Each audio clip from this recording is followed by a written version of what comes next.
petani saca inci Borneo. Sebelum masuk ke pembahasan khusus mengenai perkembangan tanaman saca inci usia tanam 10 bulan. Tumbuhan atau tanaman mengalami proses pertumbuhan yang berbeda-beda.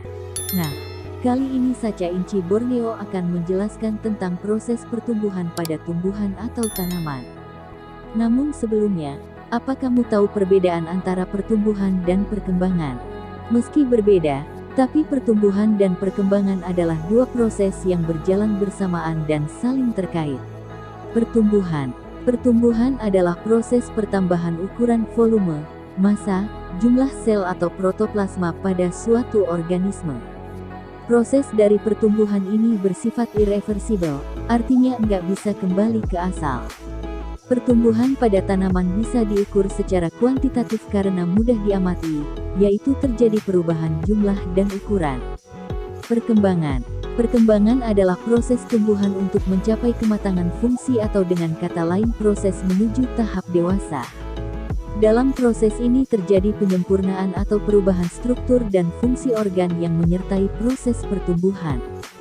Berbeda dengan pertumbuhan, perkembangan cuma bisa dinyatakan secara kualitatif. Hal ini karena terjadi perubahan fungsional dalam tubuh suatu organisme sehingga nggak bisa diamati. Contohnya berkembangnya fungsi alat kelamin pada tumbuhan. Pertumbuhan pada tumbuhan dibedakan menjadi dua macam, yaitu pertumbuhan primer dan pertumbuhan sekunder. Titik tumbuh terbentuk sejak tumbuhan masih berupa embrio. Jaringan meristem terletak di ujung batang dan ujung akar. Dampak pertumbuhan primer, akar dan batang tumbuhan tambah panjang. Pertumbuhan primer memungkinkan akar menembus tanah dan ujung batang mencapai matahari. Ini adalah tanaman saca inci usia tanam 10 bulan, batang saca inci mulai besar dan kokoh. Secara garis besar, faktor yang memengaruhi pertumbuhan dan perkembangan tanaman ada dua, yaitu faktor internal dan faktor eksternal. Faktor internal, gen. Gen merupakan pembawa sifat yang diturunkan dari induk ke generasi selanjutnya. Gen memengaruhi ciri dan sifat makhluk hidup, seperti bentuk tubuh, warna bunga, dan rasa buah. Gen juga menentukan kemampuan metabolisme sehingga memengaruhi pertumbuhan dan perkembangan tanaman. Tanaman yang punya gen tumbuh baik akan tumbuh dan berkembang cepat sesuai dengan periodenya. Hormon merupakan zat yang berperan mengendalikan berbagai fungsi di dalam tubuh. Meskipun jumlahnya sedikit, hormon punya pengaruh nyata dalam pengaturan berbagai proses dalam tubuh. Hormon yang memengaruhi pertumbuhan dan perkembangan pada tanaman ada beragam jenisnya. Faktor eksternal, nutrisi. Nutrisi merupakan bahan baku dan sumber energi dalam proses metabolisme tubuh. Kualitas dan kuantitas nutrisi memengaruhi pertumbuhan dan perkembangan tumbuhan.